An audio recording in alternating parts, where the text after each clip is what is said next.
ডিপ্রেশনে ভুগছেন, পেরেশানিতে আছেন, খুব বেশি দুশ্চিন্তায় আছেন, কোনো কিছু ভালো লাগছে না, আল্লাহর সাথে একটু কথা বলেন।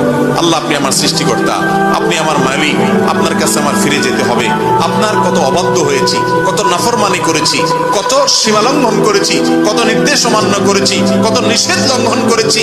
আল্লাহ, এগুলোর জন্য পাকড়াও করলে আমার কোনো উপায় থাকবে না। মালিক, এখনো নাকের ডগা নিঃশ্বাস আছে, এখনো ক্ষমা চাওয়ার সুযোগ আছে। আপনি ক্ষমা চাইলে ক্ষমা করে দেন। আমি তওবা করছি, আর কখনো নির্লজ্জ কাজ করব না, আপনার নাফরমানি করব না। আপনি আমার অমুক পাপটা মাফ করে দেন, তমুক পাপটা মাফ করে দেন, আমাকে পাপ থেকে বাঁচায় রাখেন।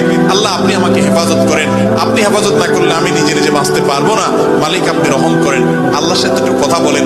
আল্লাহর কসম, সালহাতুস সঙ্গে বুদি দিল খারাস, আজমুদে এক জামানা খাকে বাস। পাথর হয়ে বহুদিন ছিলেন ভাই, একটু আল্লাহর সাথে কথা বলেন, চোখের পানি ফেলেন, দোয়া করেন। বিশেষ করে ভোর রাতের দোয়া, ভোর রাতের দোয়া, এটা গুলি মিস হলে মিস হয় না।